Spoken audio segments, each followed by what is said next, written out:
Delhi high court ने देश में समान नागरिक संहिता की जरूरत पर जोर देकर देश में एक नई बहस छेड़ दी है। एक मामले में सुनवाई करते हुए जस्टिस प्रतिभा एम सिंह ने कहा कि देश में यूनिफॉर्म सिविल कोड लागू होना चाहिए और साथ ही कहा कि संविधान में जो उम्मीद समान नागरिक संहिता को लागू करने के लिए जताई गई है उसे अब हकीकत में बदलने की जरूरत है।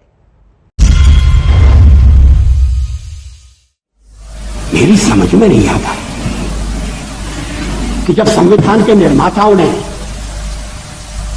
शादी ब्याह के एक कानून बनाने की सिफारिश की और यह कहा कि राज्य उसकी तरफ ध्यान देगा, तो क्या वो सांप्रदायिक कारणों से प्रेरित है? क्या यह सांप्रदायिक मुद्दा है? क्रिमिनल लॉ एक है, सिविल लॉ एक क्यों नहीं हो सकता? गोवा में अभी भी सिविल लॉ एक है।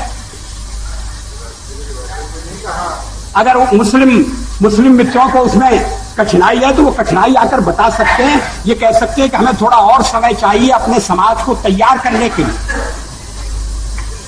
ये नहीं कहा जा रहा है और जल्दी इस बात के लिए उन्हें प्रेरित नहीं कर रहे हैं कि थोड़ा बहुत तो संशोधन करो, वक्त बदल रहा है। इस्लामिक देशों में पर्सनल लॉ में संशोधन हो रहे हैं। 3 दशक से ज्यादा वक्त पहले जो जरूरत देश के लिए पूर्व प्रधानमंत्री अटल बिहारी वाजपेयी ने बताई, अब उसी बात को दिल्ली हाईकोर्ट ने दोहराया है। जरूरत एक देश एक कानून की, जरूरत देश में समान नागरिक संहिता की। ऐसा क्यों, पहले ये समझ लीजिए। भारत में आज भी ज्यादातर धर्म के लोग शादी, तलाक और जमीन जायदाद के विवाद जैसे मामलों का निपटारा अपने पर्सनल लॉ के मुताबिक करते हैं। मुस्लिम, ईसाई और पारसी समुदाय के अपने अलग पर्सनल लॉ हैं, जबकि हिंदू सिविल लॉ के तहत हिंदू, सिख, जैन और बौद्ध आते हैं। सबके अपने अपने धर्म मुताबिक कानून है, तो धर्म निरपेक्षता समाहित संविधान में समानता के अधिकार आज भी जख्मी होते हैं। इन्हीं कानूनी पेचीदगियों और दुश्वारियों की वजह से ये युवक दिल्ली हाई कोर्ट में हिंदू मैरिज एक्ट के तहत तलाक की अर्जी लेकर पहुंचा था, लेकिन उसकी पत्नी और युवती का ये कहना था कि वो मीणा जनजाति से ताल्लुक रखती है, लिहाजा तलाक उस जनजाति के नियमों और परंपराओं के मुताबिक होना चाहिए। इसी वजह से जस्टिस प्रतिभा एम सिंह ने यह कहा कि अगर कॉमन सिविल कोड होता तो ये पेचीदगी और दुश्वारियां नहीं आती। लिहाजा अब जरूरी हो गया है, ये समय आ गया है कि जिस तरह से अंतरजातीय अंतरधार्मिक विवाह की परंपरा बढ़ रही है, तो ऐसे में ये पेचीदगियां बढ़ती रहेंगी। जरूरी है कॉमन सिविल कोड का जल्दी से जल्दी लागू होना, क्योंकि आज के समय की मांग भी यही है। धर्म चाहे जो हो, मुस्लिम हो, हिंदू हो, ईसाई हो, पारसी हो, शादी, तलाक, गोद लेने या जमीन के अधिकार से जुड़ा विवाद हो, अलग अलग धर्मों के अलग अलग पर्सनल कानून के कारण महिलाएं ही सबसे ज्यादा पीड़ित होती हैं। इसीलिए दिल्ली हाईकोर्ट ने कहा, आज का हिंदुस्तान धर्म, जाति, समुदाय से ऊपर उठ चुका है। आधुनिक भारत में धर्म और जाति की बाधाएं तेजी से टूट रही हैं। तेजी से होते इस बदलाव की वजह से अंतर धार्मिक और अंतर जातीय विवाह या फिर तलाक में दिक्कत भी आती है।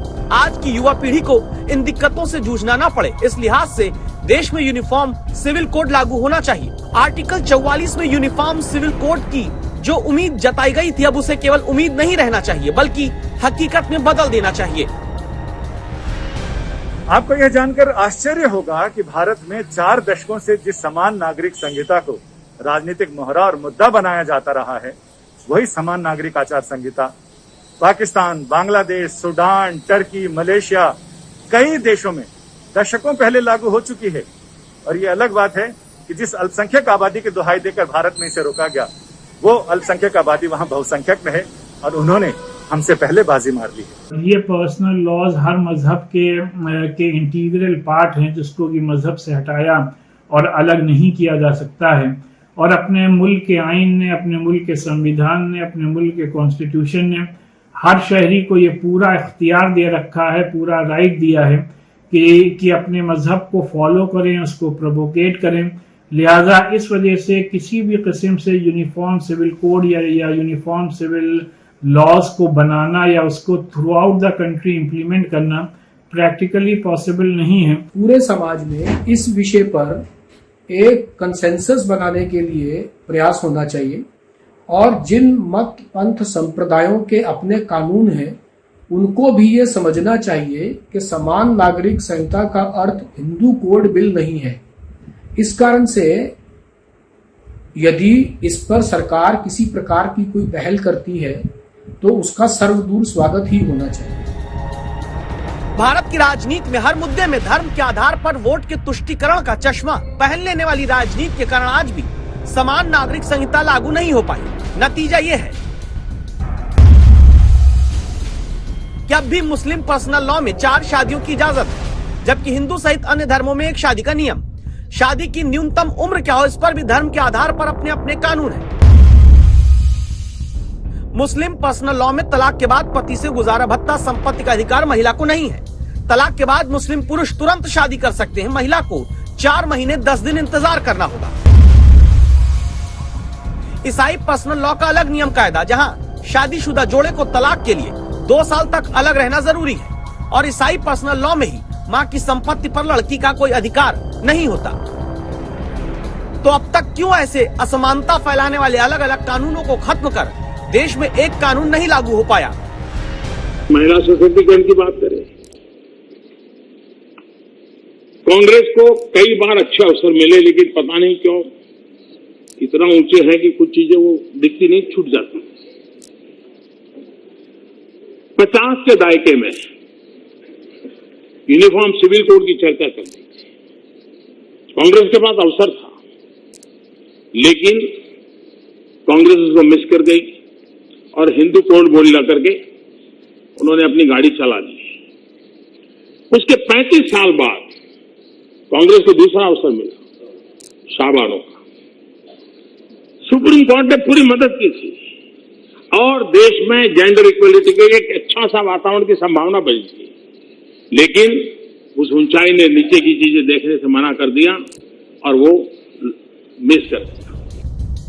लेकिन मौजूदा सरकार भी 2016 में समान नागरिक संहिता पर रायशुमारी के लिए लॉ कमीशन बनाकर बड़े कदम उसके बाद नहीं उठा पाई। 2019 में तो सुप्रीम कोर्ट को भी कहना पड़ा था कि सरकार समान नागरिक संहिता लागू करने में असफल रही, और अब तक धर्म के नाम पर बटे कानूनों के बीच धर्मनिरपेक्षता, समानता के संविधान से मिले अधिकार दबे हुए हैं। दिल्ली से संजय शर्मा के साथ आज तक ब्यूरो।